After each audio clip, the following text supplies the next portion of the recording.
"Who's the new guy?" asked a silver-helmed god of war. The many-tentacled monstrosity shrugged, an action that took quite some time and probably sank many ships. "It's the humans, god. Normally we wouldn't let such a little species in, but he arrived with something he calls ambrosia. Try it. It's excellent." Another heavily carapaced god fell backwards from the bar, his shell making a resounding bell ring as he landed. The god of war sniggered. "I told him to water it down. The human god will sort it out. He has a knack for it." The strangely garbed barman took a look over the bar and cursed. His words became solid and fluttered to the fallen god currently messing up his floor. "I told him he was cut off for the next century." He looked up accusingly. "Who's been feeding the sad bastard my beer? He's not ready for it." He summoned a selection of odd flying children to whisk the fallen god to his rest. "I'm not his fucking keeper. Any plagues, wars, or disasters that happen to his people are on you guys." He looked at the table the creature had dragged himself away from, and a magnificent shade of green raised his glass apologetically.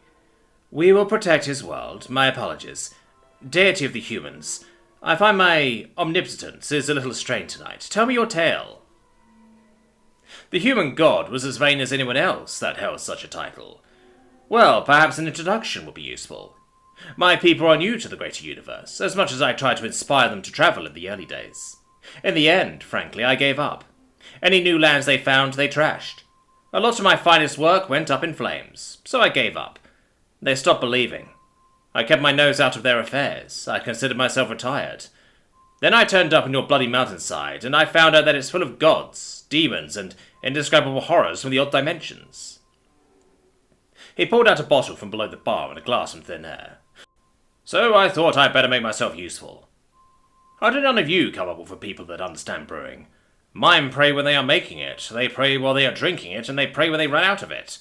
They don't even need to use my name, they just send out a general complaint to the universe and it turns up in my inbox." Some of the other gods began getting offended by the human's tone.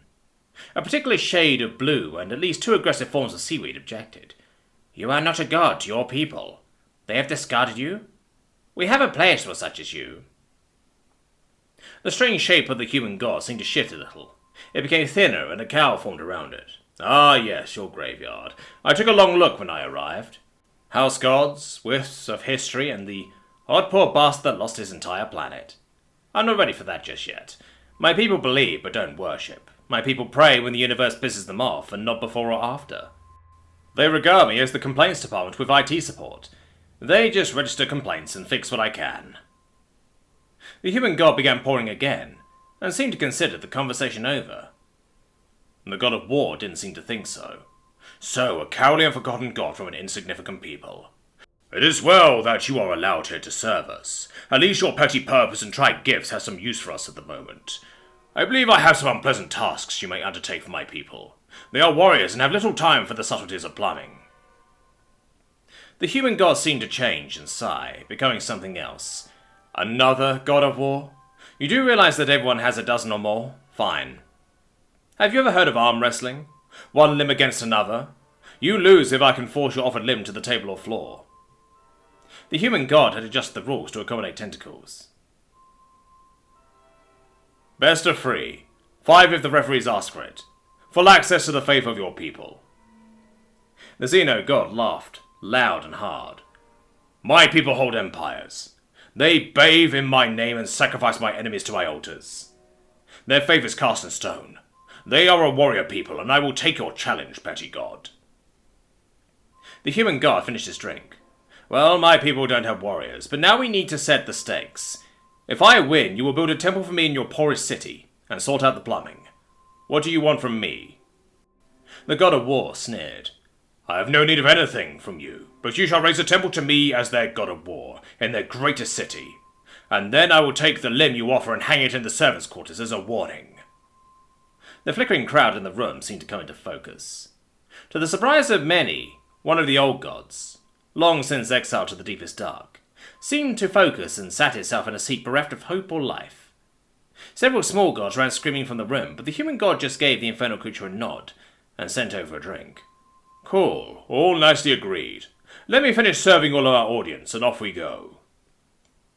The human god moved quickly to supply his new customers, and they settled down for the show. Once that was done, he came out from behind the bar and sat at the table of the god of war. "So, I'll take the weird green guy as a referee. You choose one now." The shade of green raised his drink in agreement, a chance to make up for his unfortunate friend. The god of war pointed at one of the angry seaweed gods. "Them." The human god nodded. "Well, I'm nominating the old one as the casting vote if it's willing." That created a stir. "You dare?" The human laughed. "Dare? I insist. It would be rude to ignore such a guest, and I have a bar to run. I don't want to piss him off and lose all my guests. Also, I believe that you, as the challenger, get to invite him. Be nice. He'll break more than a limb if you piss him off." Before the god of war had a chance to move, the old one sent his agreement, and seemed to be laughing. Some of the cleverer gods ran from the room, knowing that the old god's laughter was an insanity in itself. They laughed at the birth of a world, or the death of a child, and it drove those that heard it mad. The human god put his elbow firmly on the table, and put his left hand behind him. "Okay, access your faithful in 10. He nodded to the shade of green. "Count it down. Local time, please. You guys never seem to get a grip on that." The world got slightly greener as the count was called. The god of war opened his mind to his people, battling on 1,000 planets. Every warrior's cry a prayer, every victory a benison in his name. He let that strength flow into his arm and joined it with the resolute anger of his people, their will to victory and sacrifice. An alloy of victory. He watched the human's god dredge up his power, as his arm wavered on the table. It began changing colour, twisting as his strange followers poured their godless faith into their pathetic god. It grew harder, scales of metal and frost forming around his opponent's arm. The human god smiled. They care little for gods or kings, but they love their machines and space. A moment later, it had become a grey thing of steel and shielding fields. Powerful pulses of energy torn from the matter of the universe, ripping from the human god and blasting into the warrior. They also know war. I am their god out of pity. I watch them cry while they burn their own homes, and I carry their dead to safety and peace, because they demand it of me. They do not need another god of war. I am their god of battlefields, trenches and truces, born on a Christmas day and from their will to peace. He slammed the god of war's arm through the table, shattering both and letting the god of war sprawl on the floor. He leaned down. And I think you should drink somewhere else and learn some fucking plumbing. The human god looked at the referees, all of which were standing back as if the old one had just farted. All good here, this fellow just needs a timeout. I've got a new brew to show you, if you're interested. It's from one of my dampest people, and they learned how to build a fire in your stomach. He raised his arm, now losing his metal covering, and suddenly held a large bottle of whiskey. This one is on me.